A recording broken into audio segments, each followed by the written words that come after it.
So Asmongold destroys Twitch after the Emiru was attacked that will send Twitch into panic mode with the incoming backlash over this. So as you all know, Emiru went to TwitchCon 2025 expecting a normal weekend with fans, and instead it turned into a nightmare that proved everything that Asmongold warned about was real. Now, while Emiru was doing a simple meet and greet, and a man walked up, grabbed her, and tried to kiss her, as you all know, as Twitch security just stood by doing nothing. And now the internet is furious, okay? And Asmongold is calling out Twitch for creating a culture that let this happen in the first place. So Emiru isn't just, a victim in the story. She's also the latest example of what happens when platforms ignore real safety concerns just while just pretending like to care. And Asmongold saw it coming,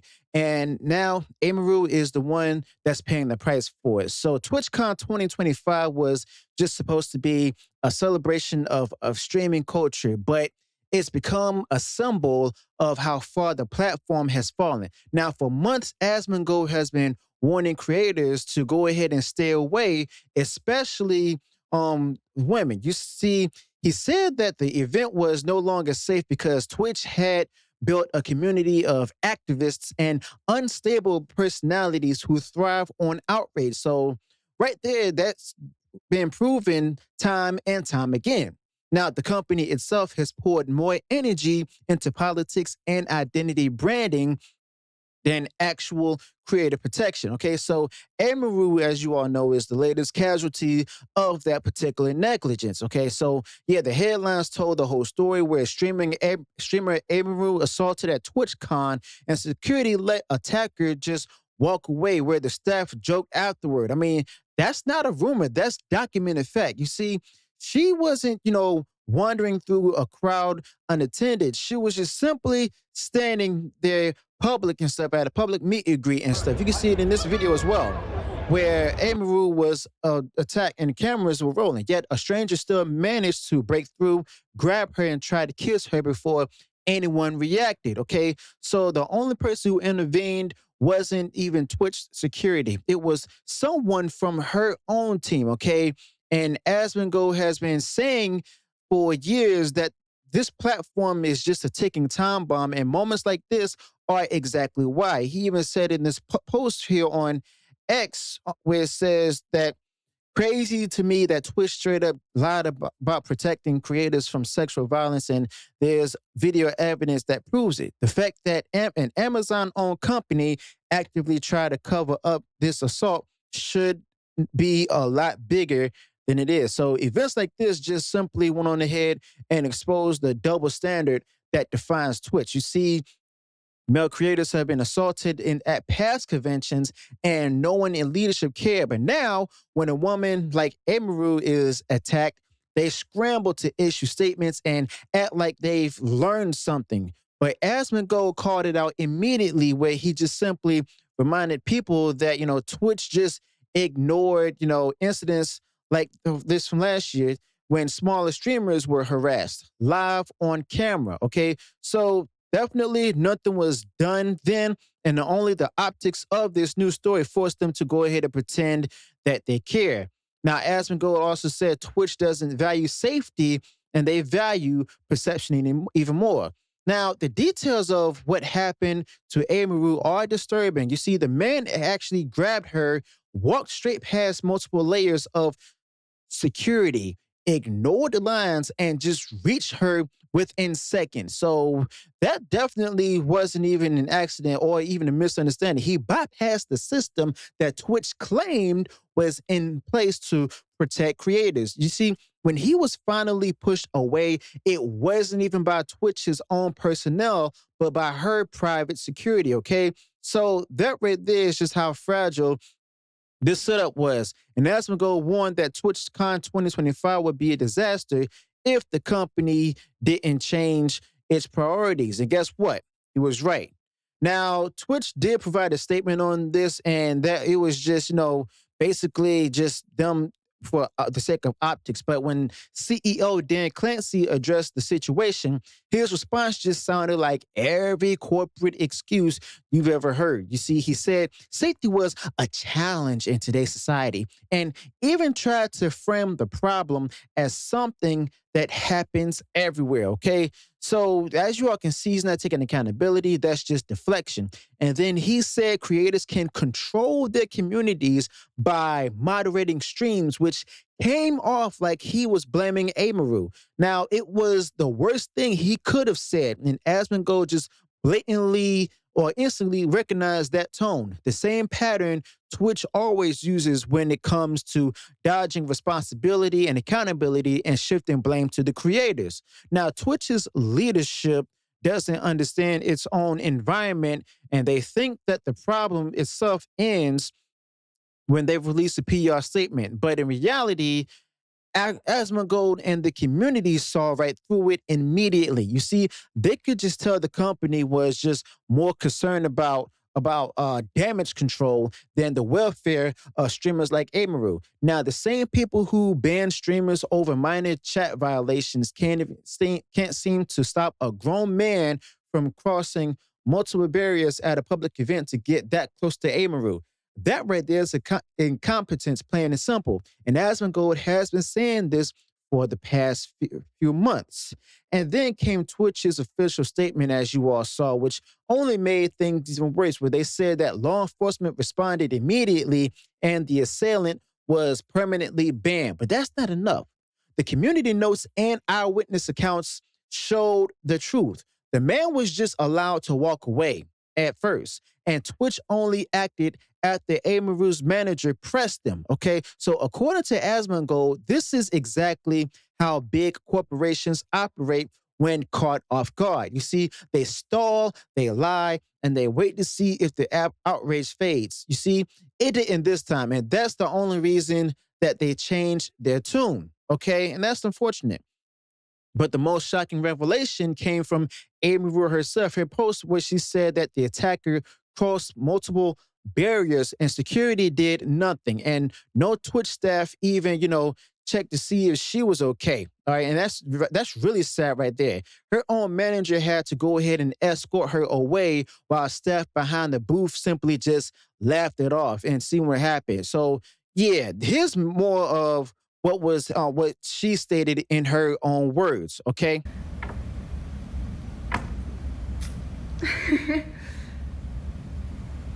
I don't think that Twitch would have put out an official statement if that clip wasn't posted and going viral.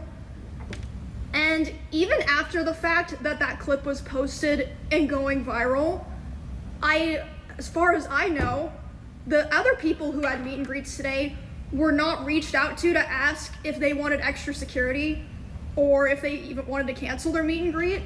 Like, maybe some people were, but I know for a fact Extra Emily wasn't. My personal manager made sure that she had extra security. No one reached out to her. Don't know about everyone, but I know that for a fact. Okay, so let's just start from the beginning, because I want to be able to run through everything before the show starts. The show starts at a fucking hour. Okay, my notes are fucking it looks like a schizo board. But yeah, again, thank you to the guy that put it on Twitter. Thank you to the people that talked about it, because otherwise I don't know if anything would have been done or would have been taken seriously, straight up. So I'm just gonna go through, from my perspective, what happened, what I saw, the order of events. So I was doing my meet and greet, and I've seen people saying that it was an obligation given to me, like to be a featured creator and to have my show, I had to do a meet and greet, which is true. I was told that I had to do a meet and greet, but as far as I know, there's some people that canceled. Regardless, I didn't cancel. I thought it was going to be fine. So I show up at 4. I'm doing my meet and greet. This happened about 30 minutes into my meet and greet, so I was probably only like 20 to 30% done with my meet and greet. I was just taking a picture with someone else, like completely normal, nice guy. And then I see out of the corner of my eye, there's a guy walking around the side of the meet and greet, and he crosses in front of the meet and greet of the person to the left of me, which is a VTuber. So he's able to walk up and in front of another streamer's meet and greet, and then he walks up to me, and he's like walking with a purpose, you know what I mean? And he grabs me, but I'm like, wait, what the fuck? But in my head, I'm like, it seems like he's supposed to be here, and then he leans in like he's gonna tell me something. So in my head, I'm like, maybe it's like TwitchCon staff like coming to let me know something, because like sometimes it'll happen where you're at an event and someone will like come up to like let you know something, you know what I mean? But I'm still like freaked out because he grabbed me. That's not normal. And then he grabs my face and he leans in and lips puckered tries to kiss me, and I start screaming. You can't hear it in the clip, but I'm fucking screaming my head off. And then my security, Twitch's security, is like nowhere near me, nowhere to be found. I can see them, but they don't do anything. My security jumps up and shoves the guy away from me and is like, get the fuck out of here. And he's allowed to walk away and leave. Yeah, so then after this point, I did not see a lot of what happened here. This is just based off what people in the line told me. My friend Bonnie, who was there, told me, and Melissa, my manager, told me. So the woman who moved me away from the meet and greet was my personal manager. That was not Twitch staff. No one in Twitch staff came up to me to like see what was going on. My manager and Bonnie moved me to the back, and they're like hugging me and being like, do you want to finish your meet and greet, basically. And I was back there for like a minute, and I was like, you know what, like I want to finish it because like of all these people here that, you know. Wow.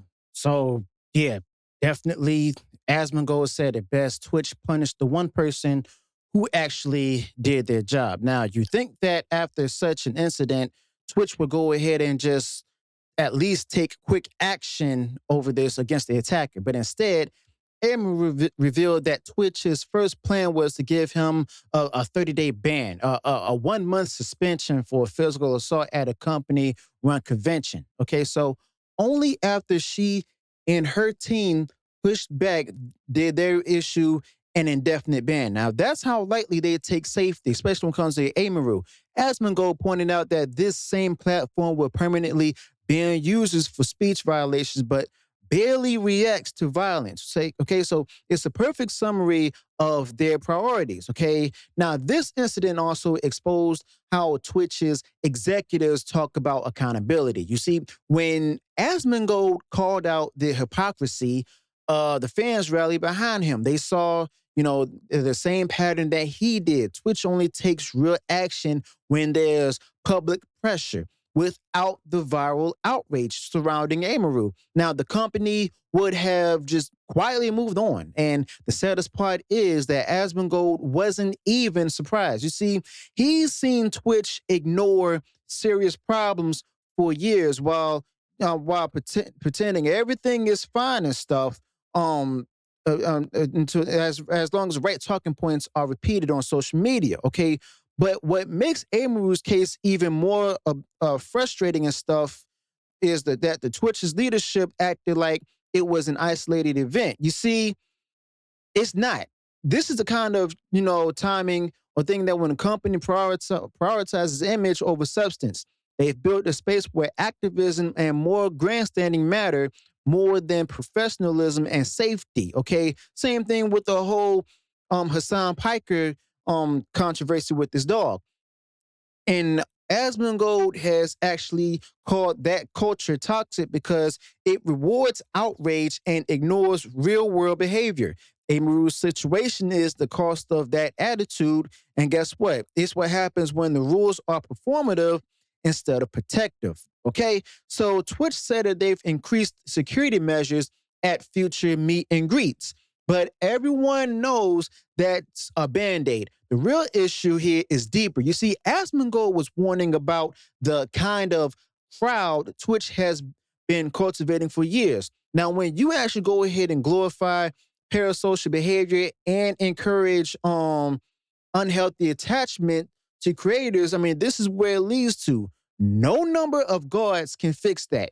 Now, Twitch has created an environment where boundaries are blurred, and now Emiru is the one dealing with the consequences while executives hide behind, corporate language. All right. But the community's outrage isn't even going away, especially when they're backing Emiru. Viewers can tell when a company is faking empathy, and Twitch has reached that point of no return. Asmongold became the voice of reason again because, well, simply put, Asmongold speaks like he's a regular person and not a corporate script. You see, he said what everyone was thinking. If Twitch can't protect its creators at its own event, well, how can it claim to be a safe platform at all? Emiru's experience has become a rallying cry basically for streamers who are tired of being treated as liabilities instead of people, okay? But, Twitch's fall won't come from competitors stealing the market share. It'll just come from within, from themselves, from stories like this surrounding Emiru, where the company shows it no longer deserves the trust of its creators. Asmongold predicted that this collapse would happen a long time ago, and Twitch simply went on ahead and proved him right. The culture they've built values branding over responsibility, and Emiru was assaulted at an event that was supposed to celebrate, the success of streamers, her own success too, and the company responsible tried to downplay it. Okay, so that's the result of years of bad leadership and even worse priorities. Now, simply put, what happened at TwitchCon 2025 is the final warning sign. If Twitch doesn't change, there won't be a Twitch worth saving, okay? So Asmongold will move on, Emiru will recover, but the platform allowed this to happen to Emiru and will keep sinking under its own hypocrisy. People don't forget moments like this when it comes to what happened to Emiru, and they'll stick with you, and Twitch could have prevented all of it, but arrogance got in the way. And now, thanks to Asmongold speaking out and Emiru just simply standing firm, well, the truth about this platform is out there for everyone to see. So let me know your thoughts about this in the comments below. Be sure to smash the like button, share the video far wide across social media. Subscribe to the channel, turn on the bell for future uploads, notifications, and I'll see you all in the next one. Until then, peace.